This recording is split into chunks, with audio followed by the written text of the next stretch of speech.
गांव में रहने वाला एक जवान लड़का, वह अपने मानसिक भय से बहुत परेशान था। वह हमेशा किसी न किसी बात से डरता रहता था। कभी कभी वह यह सोचकर डर जाता है कि उसका भविष्य कैसा होगा, क्या वह अपना और अपने माता पिता का सपना पूरा कर पाएगा या नहीं। उन्हें लगा कि उनमें बहुत सारी कमियां हैं और इसी सोच के कारण वह स्वयं को दूसरे की तुलना में छोटा और हीन समझता था। वह लोगों से खुलकर बात करने से भी डरते थे। जब वह लोगों के साथ बैठते हैं या बातचीत करते हैं, इसलिए उन्हें लगता है कि लोगों का ध्यान सिर्फ उनकी कमियों पर है। इसीलिए कई लोगों के सामने उन्हें असहजता और घबराहट महसूस होती थी। उसे इस बात से भी ईर्ष्या होती थी कि उसके आसपास के लोग उससे कैसे आगे निकल रहे हैं, और साथ ही उसे अपने दोस्तों का डर भी रहता है या उसके आसपास के लोग उससे आगे निकल सकते हैं, और यदि ऐसा होता है तो वह उनके सामने छोटा और कमजोर साबित होगा। और कमजोर साबित होने के डर से उन्होंने ऐसी कोई जानकारी या अवसर साझा नहीं किया, यह जानने के बाद भी अपने दोस्तों और सहकर्मियों के साथ, जिसमें ऐसा लग रहा था कि सामने वाला फायदा उठा लेगा उस जानकारी या अवसर का और उससे आगे निकल जाना। वह काफी डरा हुआ और मानसिक रूप से कमजोर हो गया था कि वह दूसरे लोगों को असफल होते देखकर खुश होता था। वह अक्सर अपने काम और प्रगति की तुलना अपने आसपास के अन्य लोगों से करता है और उसके मन में ईर्ष्या और द्वेष की भावना उत्पन्न होने लगती है उस व्यक्ति की ओर जो उससे अधिक सफल है, और अपने से कम सफल व्यक्ति को देखकर उसे खुशी होती है। तुलना के डर और नकारात्मक सोच के कारण युवक अक्सर बेचैन रहता था, और वह भी जानता था कि ये डर और तुलनात्मक सोच उसके लिए ठीक नहीं है, यह उससे पीछे हट रहा है। लेकिन लाख कोशिश करने के बाद भी वह मानसिक भय और नारकीय सोच की आदत को छोड़ नहीं पा रहा था, और समय के साथ उसका डर और भी बढ़ता जा रहा था, जिसके कारण वह और अधिक चिंतित और तनावग्रस्त हो गया। लेकिन कुछ नहीं कर सका। तभी अचानक एक दिन उसे एक बुद्ध भिक्षु के बारे में पता चला, जो अपने पड़ोसी गांव में बने बौद्ध मठ में रहता था। वह बौद्ध भिक्षु एक ध्यानमग्न व्यक्ति था और उनके कई शिष्य भी थे। अपनी बुद्धि के ज्ञान के आधार पर लोगों की बड़ी से बड़ी समस्या का समाधान करना पूरे क्षेत्र में प्रसिद्ध थे। जैसे ही बौद्ध भिक्षु के बारे में जानकारी मिली, वह युवा लड़का अगले दिन बौद्ध भिक्षु के पास पहुंचा और उन्हें प्रणाम करके उदास चेहरा लेकर उनके सामने बैठ जाता है। पहले तो बौद्ध भिक्षु ने उसके चेहरे को बड़े ध्यान से देखा और फिर बड़े शांत और मधुर स्वर में उसके आने का कारण पूछा। वह जवान लड़का बड़े दुखी मन से अपनी कहानी सुनाने लगा। उसने कहा, मुनिवर, मैं अक्सर डरा हुआ और बेचैन रहता हूं। मैं अक्सर अपने भविष्य और काम को लेकर चिंतित और डरा हुआ रहता हूं। मुझे हमेशा दूसरों से पिछड़ने और कमजोर साबित होने का डर रहता है। मैं दूसरों की सफलता से ईर्ष्या और जलन महसूस करता हूं और उनकी सफलता में खुशी भी है। मैं हर पल खुद पर संदेह करता हूं और मैं अपनी तुलना दूसरों से करता रहता हूं, जिसके कारण मैं अंदर से काफी परेशान और बेचैन महसूस कर रहा हूं। और इसी अशांति और डर के कारण मैं अपने जीवन में कुछ भी बड़ा नहीं कर पा रहा हूं। मुनिवर, मैं बड़ी आशा लेकर आपके पास आया हूं। कृपया मुझे सही रास्ता दिखाएं।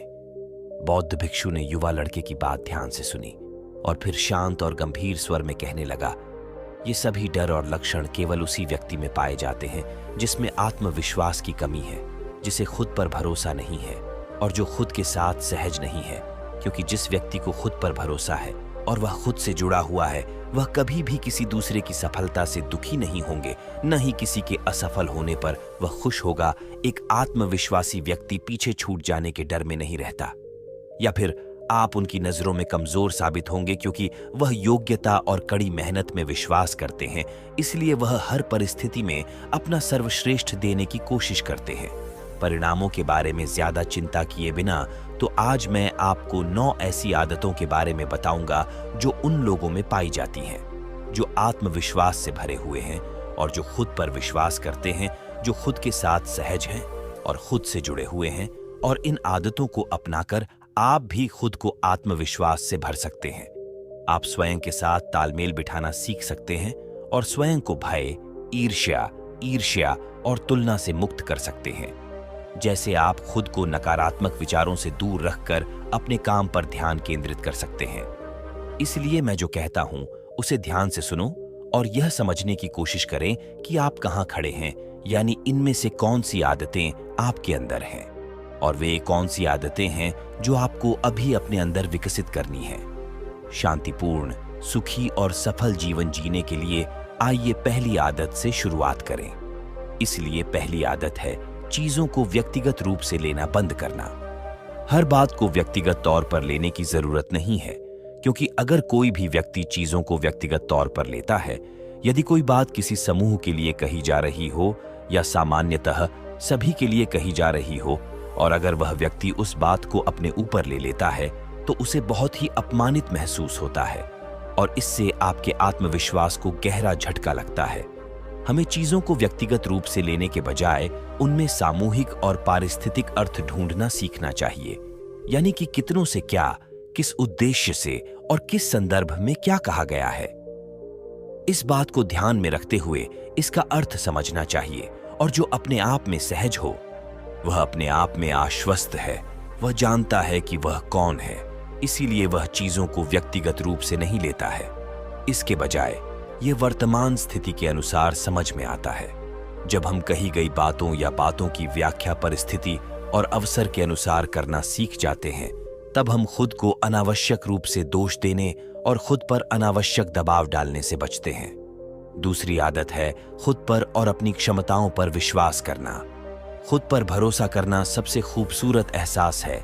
यह हमारे लिए बहुत अच्छी और खास बात है कि दूसरे हम पर भरोसा करते हैं, लेकिन जब हम खुद पर भरोसा करना सीख जाते हैं तो जिंदगी बहुत आसान और खूबसूरत हो जाती है, क्योंकि जब हमारा खुद पर विश्वास मजबूत हो जाता है, हम जीवन में आगे बढ़ते रहते हैं, चाहे कोई हमारा साथ दे या न दे, और चाहे हमारे सामने कितनी भी बड़ी मुसीबत क्यों ना आ जाए, वो घुटने टेक कर दूर हो जाती है और हम हंसते मुस्कुराते आगे बढ़ जाते हैं। आत्मविश्वासी लोगों की तीसरी आदत यह होती है कि उनके जीवन में एक ठहराव बना रहता है और वह बिना किसी घबराहट के अपना पर्याप्त समय लेते हैं। जीवन में सब कुछ तुरंत नहीं मिलता और न ही हमारे समय में परिस्थितियां अनुकूल होती हैं। ऐसा नहीं होता कि सब कुछ एक ही बार में और तुरंत हो जाएगा। कई बार ऐसा होता है कि हमें रुकने की जरूरत होती है। चीजों को ठीक से समझने और करने के लिए थोड़ा रुकने की जरूरत होती है, और इस बीच जो समय लगता है, ज्यादातर लोग अपना धैर्य खो बैठते हैं। लेकिन एक मजबूत व्यक्ति जो खुद के साथ सहज है, उसकी विशेषता यह होगी कि उसे थोड़ा समय लगेगा, लेकिन इससे उस समय का आत्मविश्वास मिलेगा जब वह बोल रहे हैं, या वह समय जो वह उस कार्य को दे रहा है वह वास्तव में उसे और उसके जीवन को बेहतर बना रहा है। तो वह व्यक्ति परेशान होने के बजाय खुशी खुशी अपना समय लेगा और इंतजार करेगा। उसमें बहुत धैर्य और कृतज्ञता होगी कि कम से कम चीजें तो हो रही हैं। तब वह समय की कद्र करेगा और अपने भीतर शांति बनाए रखेगा, और समय बहुत ही अच्छे और शांति से बीतेगा। आत्मविश्वासी और मानसिक रूप से मजबूत लोगों की चौथी आदत है, वे दूसरों को भी आगे बढ़ने में मदद करने में विश्वास रखते हैं। एक मजबूत व्यक्ति ही दूसरों को आगे ले जा सकता है और ऊंचा उठा सकता है। इनसे कुछ सीखा जा सकता है। इंसान खुद मजबूत होता है, खुद को पसंद करता है, खुद के साथ सहज होता है। जो व्यक्ति संतुष्ट है वह दूसरों की मदद कर सकता है, लेकिन जो स्वयं गरीब है वह कमजोर है। यदि वह स्वयं संतुष्ट नहीं है तो क्या वह दूसरों की सहायता करेगा? उसे खुद दूसरे लोगों की मदद की जरूरत होती है, लेकिन जो व्यक्ति खुद पर भरोसा रखता है वह अपने आप से सहज और संतुष्ट है। अतः वह किसी भी प्रकार की ईर्ष्या, द्वेष या तुलना में नहीं पड़ता। वह अन्य लोगों की मदद करता है। मुझे ऐसा करने में खुशी महसूस होती है, क्योंकि मैं जानता हूं कि अगर कोई मजबूत बनता है तो मैं भी उतना ही मजबूत हूं। तो मजबूत लोगों का एक समूह बनेगा और सब मिलकर आगे बढ़ेंगे। आत्मविश्वासी और मानसिक रूप से मजबूत लोगों की पांचवी आदत है कि वह बिना ज्यादा गुस्सा किए अपनी बात अच्छे से व्यक्त करना जानता हो, बिना अपना आपा खोए, बिना किसी को नुकसान पहुंचाए और बिना डरे, क्योंकि ऐसा व्यक्ति स्वयं के प्रति सहज और ईमानदार होता है। इसीलिए उसे अपनी गलतियों का एहसास है और यह भी पता है कि वह कहाँ निर्दोष है। अपनी गलतियों को पूरी विनम्रता के साथ स्वीकार करता है, और जब वह सही होता है तो बिना डरे खड़ा होता है और अपनी स्थिति का बचाव करता है। व्यक्ति प्रतिभा को बहुत प्रबल रखता है, लेकिन शालीनता की सीमा में रहते हुए भी। किसी की गरिमा का ख्याल न रखते हुए किसी व्यक्ति को शोरूम में अपनी बात कब रखनी है ये अच्छी तरह से पता होता है, 1000 लोगों के सामने या पूरी दुनिया के सामने। क्या कदम उठाना है, इसी प्रकार छठा लक्षण इन लोगों की खासियत ये है कि ये लोग मानसिक और भावनात्मक रूप से मजबूत और शक्तिशाली होते हैं।